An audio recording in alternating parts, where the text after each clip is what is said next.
The disturbing sight of a 10-year-old in court charged with first-degree murder shocked the nation.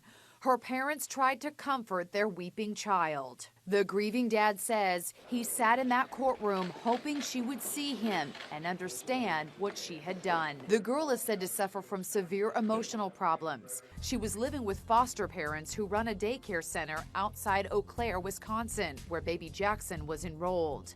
The girl told police she was holding Jackson when he fell out of her arms and hit his head. Then she panicked and stomped on the baby to stop his crying. An imprint of her shoe was found on Jackson's head. Jackson fought for his life for 2 days, but succumbed to his injuries. Now, his dad is left with his memories of a happy baby whose favorite toy was his bouncer. I'm here to turn myself in. Okay, what's going on? I had an accident last night. Okay. I was showing an old friend of mine how to use this gun that she was needing, that she asked for, and it went off and it shot her in the chest. Okay. And I've been running around scared all day. Where is this at? Up on Miami-Montgomery County Line Road. Okay. You just want to set your water right there? Sure. You put yourself up there. You got any weapons on you right now? No. Okay. Just put your hands behind your back for me. Okay.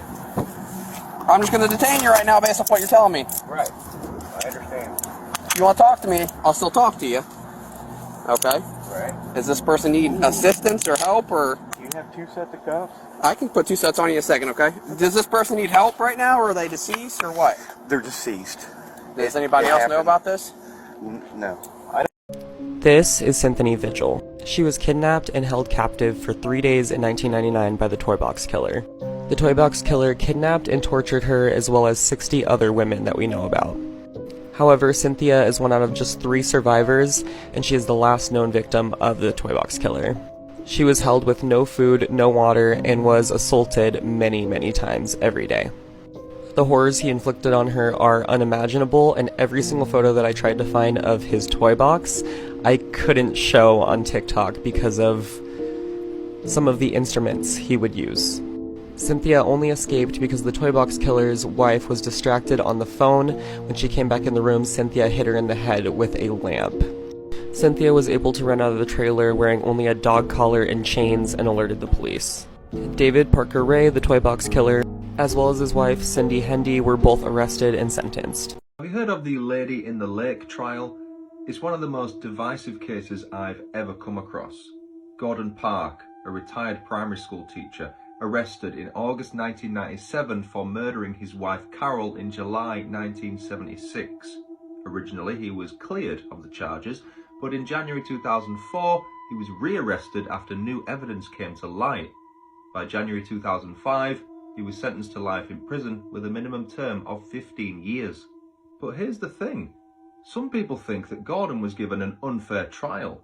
A lot of information was withheld from his murder trial, specifically the character of a key witness.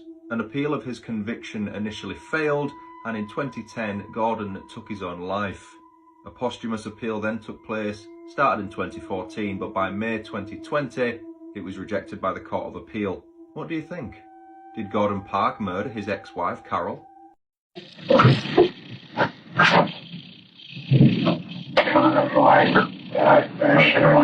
So you right-handed? Yes, sir. Stand back up. Stand back up. Is that blood on your pants right there? In the front, right where your crotch is. Oh, no, that's dirt. Did you change clothes? This is blood, though. Oh, okay. And is that your mother's blood? Yes, sir. Are those the same shoes you were wearing? Yes, sir. Those are the same pants you were wearing? Yes, sir. That's the same shirt you were wearing? No, sir. Where's the shirt you were wearing? I threw it away. Why'd you get rid of that shirt? It had pieces of my mother's brain stuck to it. Very nice. Give me an example. Well, I was laughing myself when I killed my mother. You were what? I was laughing when I killed my mother. You were laughing? Why were you laughing? I don't know. Were you laughing your ass off at that time? Yes, sir. I'm at your house today, and I just kind of like you to kind of tell us what happened. I killed my mom and her snake with a sledgehammer. Is there a reason why you did that? Yes, sir. Well, can you tell me why? No, sir. You can't tell me why? No, sir. The surveillance footage you're witnessing here is the last few moments of Lily Sullivan's life. She recently turned 18 and was eager to experience everything adult life had to offer. On December 16, 2021, Lily was out with friends at the Paddles nightclub in Pembroke, Wales, when she met 31-year-old Lewis Haynes. The two hit it off immediately and hung out for most of the night, dancing, laughing, and flirting. At around 2 a.m. that morning, Lily and Lewis left the club together in search of a bit of privacy before her mom was due to pick her up at 3 a.m. They walked to a nearby alleyway, which was secluded and unlit, giving them the privacy they had wanted. At 2:45, Lily's mom arrived and called her to let her know that she was waiting at a nearby gas station. Lily assured her mom that she was on her way and that she would be there in a couple of minutes. However, as the minutes ticked by without Lily's arrival, her mom grew increasingly concerned. She tried calling Lily a total of 30 times, but all of her calls went unanswered. At 3:08 a.m., Lewis is seen running across the bridge of the Pembroke Mill Pond, and 2 minutes later he reaches the very same gas station where Lily's mom was anxiously awaiting her daughter's arrival. Her mom immediately notices Lewis, sensing something peculiar about his behavior. He shakes his head a few times and even holds his head in his hands, exhibiting signs of unease. At one point, he turns back and makes direct eye contact with her before continuing onward and disappearing into the nearby woods. Unbeknownst to Lily's mom, the man she had just made eye contact with was the very same man who had murdered her daughter a couple of minutes earlier. This is the heartbreaking case of Lily Sullivan. Okay, you guys seem to love the last one, so here we are again. Crime documentaries that rocked me to my core, part 2. Okay, first up we have Exposed, the case of Kelly Lane. This one's on Netflix, and this one hits me hard because it's from, I'm pretty sure it's Sydney, Australia, and I'm from Australia, obviously. This case, I couldn't believe it. If the first half wasn't bad enough, it just gets worse. I don't know how this woman dealt with herself. Okay, number 2, we have Athlete A. Now, I've watched this one 2 or 3 times now, and each time it shocks me more and more. I cannot believe that people got away with doing what they did. This makes me terrified to put my children in gymnastics. Go and watch it if you haven't, I'm telling you. Okay, this one isn't on Netflix, but this is The Imposter. You can watch this on Amazon.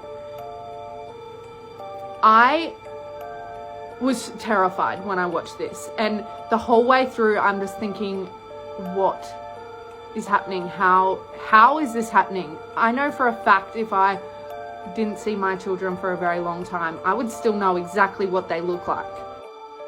Okay, and for number 4, we have Amanda Knox. This case I struggled with because usually after the first episode or the first 10 minutes, I'm like, I know what's going on. This is what happened. This one, I couldn't work it out. This girl, man, she was good. Not watch this video unless you have a very strong stomach. This case is truly sickening. On August the 31st, 2019, Margaret Sumney was unreachable. Her family knew something was wrong. They tried and failed to get hold of her for 2 days before notifying police to ask them to do a welfare check. When police went to her house in Pennsylvania, what they discovered was horrifying. They found shattered glass all over the floor and blood smeared on the walls. They found the 67-year-old's body in the bath. She'd been beaten to death. The autopsy revealed that she died from blunt force trauma to the head. Police interviewed her son David, who initially denied having anything to do with her death. However, police searched his phone and found absolutely disgusting images. They uncovered 277 sickening pictures, including selfies of David with her body, his face smeared in her blood, and doing a thumbs up pose. Police also discovered that David was in possession of his mum's jewellery and several blank cheques. He also had a record of previously assaulting his mother twice and attacking his now deceased father once. The same year as his mum's murder, he allegedly waterboarded and strangled his ex-girlfriend in an Atlantic City hotel. It's reported, though, that he just slipped through the cracks in the police databases, allowing him to go on to offend again. He was soon arrested, and it was found that when he'd committed the murder of his mother, he'd taken a large amount of Adderall. His defense argued that he had diminished responsibility due to his substance and alcohol use. Originally, he was facing charges of first-degree murder and abuse of a corpse. However, due to a legal loophole, he entered a guilty plea, so he would only be charged with third-degree murder. He was sentenced to 20 to 40 years in prison. Terrifyingly, as he's now been in prison since 2019, and due to his good behaviour behind bars, he could be released in just 17 years.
Year-old Jamie Kloss was just getting on the school bus in the morning when the roughest-looking 21-year-old I have ever seen, Jake Patterson, who was just on his way to work, happened to catch a glimpse of her as she was getting on the bus and made a final decision in his mind that, quote, "This is the girl that I'm going to take." He had tried driving up to the Kloss home a couple times, but there was some commotion, neighbors, whatever, and he got spooked and drove home, but he decided to try one more time. With a stolen license plate and every light disabled on his vehicle, I mean, we're talking right down to that little light that comes on when you pop the trunk, he slowly coasts into the driveway, but it sets the dog off. Dog starts barking, which wakes up Jamie, who tells her parents. As Patterson walks up to the house, he's completely dressed in black. He's got a ski mask on, wielding a shotgun. Jamie's dad is coming over to the front door to see what the commotion is, and Patterson can just kind of see his silhouette through the window and fires a fatal shot right through the window at the dad. As he's shooting his way through the front door, Jamie's mom is actually able to quickly call 911 and barricade herself and Jamie inside the bathroom, but Patterson quickly is able to just smash his way in there, and he fires another fatal shot at Jamie's mom. This girl had to witness both of her parents go in just the most brutal way possible. This all went down in about a 4-minute window, and as the police are speeding over to the house, they actually pass Patterson, who is able to get away with Jamie locked in the trunk. Cops just had the crime scene to go on, and everything just goes quiet for a little while. No leads, no sign of Jamie, zip. But Jamie was still alive. For 3 months, Jamie was forced to live under Patterson's twin bed, and he tried to develop this companionship-like relationship with her. Like, they apparently played cards and watched TV, and he basically just instilled it in her that if she ever tried to make a break for it, it'd be bad. He had the bed lined with tote boxes and weights, but that was it. One day, Jake tells Jamie, "Hey, I'm gonna be gone for a couple hours, you know the drill." And, everything had gone according to plan up to this point. 911. Hi. I have a young lady at my house right now, and she just says her name is Jamie Kloss. Who's going to come back? Jake Thomas Patterson. When Jake came home after that couple hours, Jamie was gone. Now at this point, Patterson is just out of his mind, driving around frantically, just trying to track Jamie down. But the cops tracked him down, and the first thing he said was, "I know what this is about. I did it." The murder of a beautiful young mum in an idyllic village caused a media sensation. And to the surprise of officers at the scene, her husband seemed to welcome the spotlight. O'Reilly's first TV appearance was alongside Rachel's parents. In this low-key lunchtime news interview, he put forward the theory of a burglary gone wrong. We all just, discussions amongst ourselves, feel that she probably knew this person. The attack happened in the bedroom, and if it was just a random burglary, it's somebody she wouldn't know. So this eye closure is 1, 2, 3, 4, 5, 6, 7, 8, 9, about 9 frames, about a third of a second. So a blink is 1/20th of a second, just to lubricate the eyeball.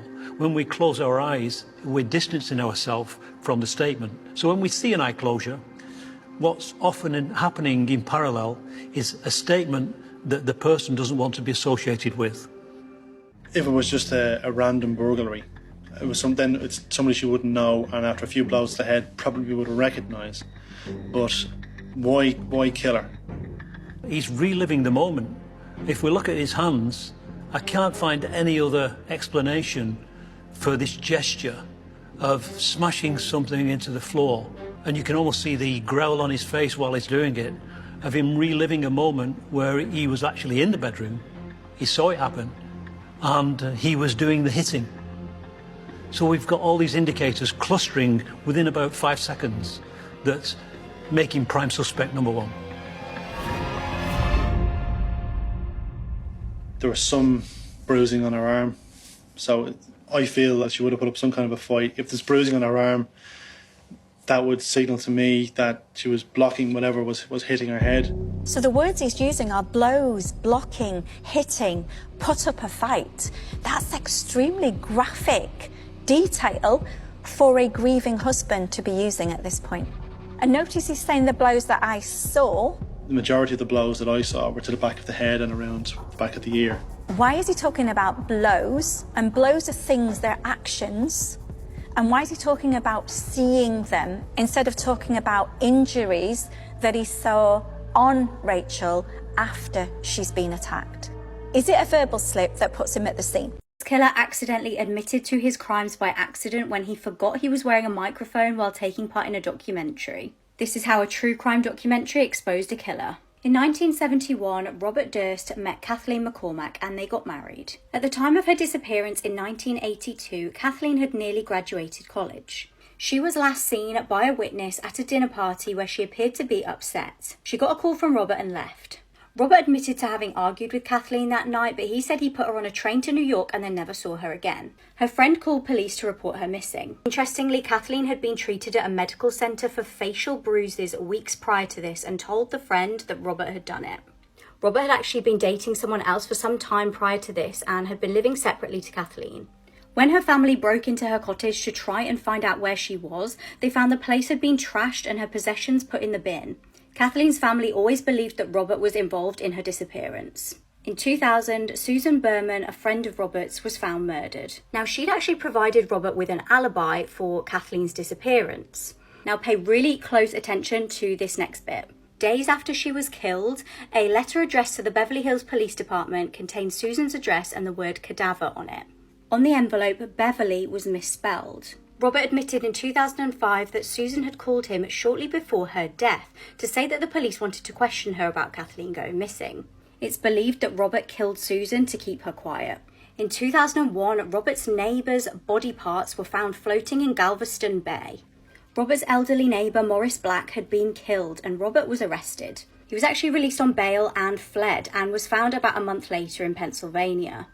He was found with $37,000 cash, 2 weapons, and interestingly, Morris Black's driving licence. In court, Robert claimed he was acting in self-defence. He said he'd accidentally shot Morris and dismembered his body. Due to lack of forensics, he only got 5 years in jail. This is where things get really crazy. HBO was filming a documentary called The Jinx. During production, Susan's stepson found a letter written by Robert. This contained the same spelling error in the word Beverly as the anonymous letter to police. This implicated Robert in the murder. Now, while filming the documentary, Robert needed the toilet. He forgot that he had a microphone still attached to him. He was recorded talking to himself. He said, "There it is, you're caught. You're right, of course, but you can't imagine. Arrest him." And then he said, "What a disaster. He was right. I was wrong." And finally he said, "I'm having difficulty with the question. What the hell did I do? Killed them all, of course."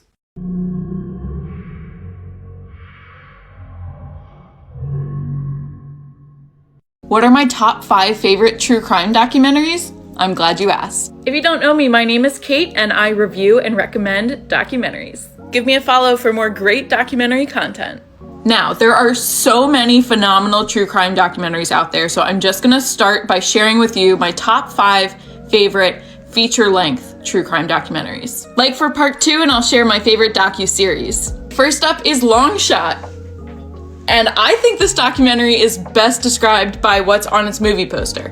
1 murder, 1 alibi, 1 unbelievable true story with a Hollywood twist. Doesn't that sound good? In this film, they used remarkable footage from a baseball game to help prove an alibi. Very different, but I loved it. The Imposter has a story which I'm still not entirely convinced is true.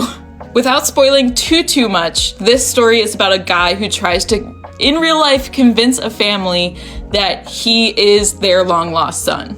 Lots of twists in this one, and if you know me, you know I love a good plot twist. Number 3 is Abducted in Plain Sight, and this one is not for the faint of heart. This one made it to my top 5 not only because it was so well made and the story was told very well, but it was just shocking. Again, without spoiling too much, this one is about a young girl who is abducted by her neighbors, not once, but twice, and that's just the beginning. Next up is Dear Zachary. If you've seen this, you know exactly why I started with a big sigh. This documentary, since I've seen it, has not left my mind. A while back, I made a more comprehensive video on my review of this film, but needless to say, it's in my top 5. It is incredibly sad and heartwarming and shocking and emotional and all of the things. It's a letter to a son about his father. And if you know, you know, the twists in this documentary are far beyond anything else I have seen in my life, and it will stick with you.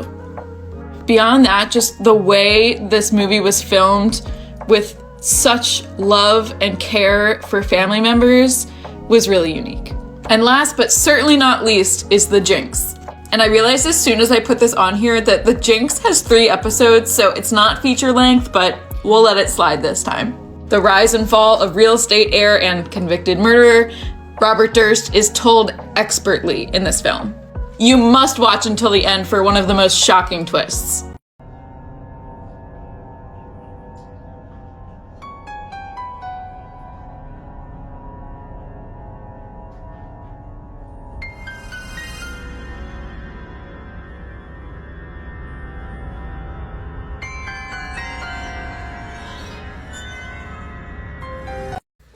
This woman shot and killed her daughter's murderer while he was standing trial and in court.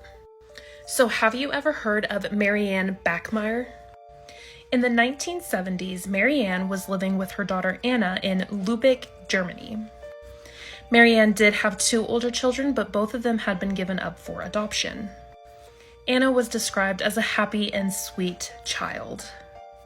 Marianne did tend to struggle a little bit because she was a single mother just trying to provide for her daughter. She ran a pub in Lübeck, and that's how she made ends meet. On May 5th of 1980, Marianne and Anna got into a pretty heated argument. Anna was only 7 years old at the time, but she decided after this argument to go ahead and skip school. Tragically, she was found dead later that day. It was that very same day that Klaus Grabowski, and I might have said that wrong, was arrested for the murder of Anna. Investigators were able to find out that somehow Anna had made interaction with Klaus. Klaus was a 35-year-old butcher in the neighborhood, and he already had a criminal record of child SA. Investigators were able to learn that Klaus had taken Anna to his home, and there he had locked her up and then strangled her with a pair of pantyhose. He then put Anna's body in a cardboard box and then put it on the bank of a canal that was nearby. He was arrested after his fiancée told police what she thought had happened. Klaus did admit pretty immediately that he had murdered Anna, but he also said that he had not essayed her. Klaus's version of the events were very strange and just, I don't think they're true at all. Klaus told police that he had murdered this 7-year-old girl because she had blackmailed him. Klaus said that Anna told him that she would tell her mother that he had tried to essay her if he didn't give her money. During this time in Germany, child essayers were often castrated when they committed their crimes. So I personally believe that Klaus came up with this story because he didn't want, or he wanted to avoid that. Klaus eventually went to trial, and while he was sitting in the courtroom on trial, Marianne came in with a .22 caliber gun and shot at him 8 times. 6 times she hit him in the back. Klaus did die on the courtroom floor. And witnesses nearby heard Marianne saying things like, "I wanted to kill him." They also heard her say things like, "I wanted to shoot him in the face, but I shot him in the back. I hope he's dead." Marianne was then arrested as well. Part 2 will be up as soon as I'm done recording it. No, silly, to dry it. But it exploded, and they were both found dead. This is the woman people are calling the real-life Gone Girl. She faked her own horrific abduction and wasted 5 years of police time. You're not going to want to miss this one. It is absolutely insane.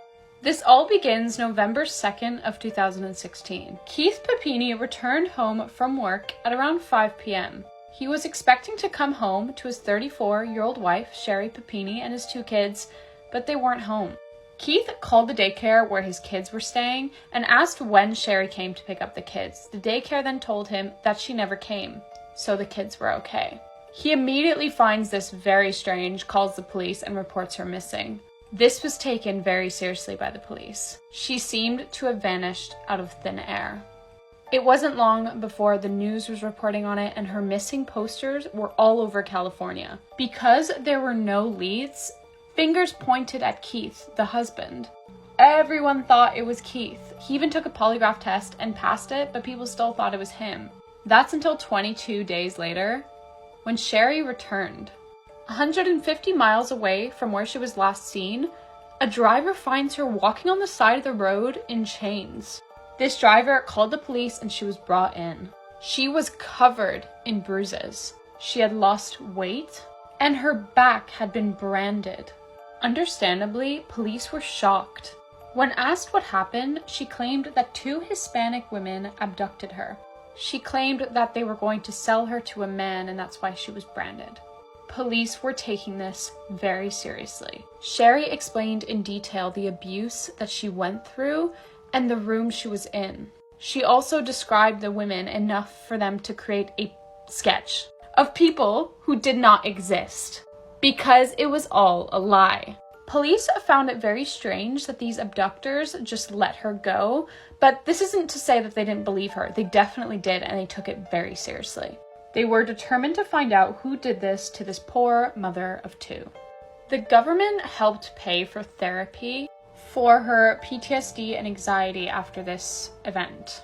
During this time, police were testing her clothes, and they finally found DNA. This DNA belonged to a man, not a woman.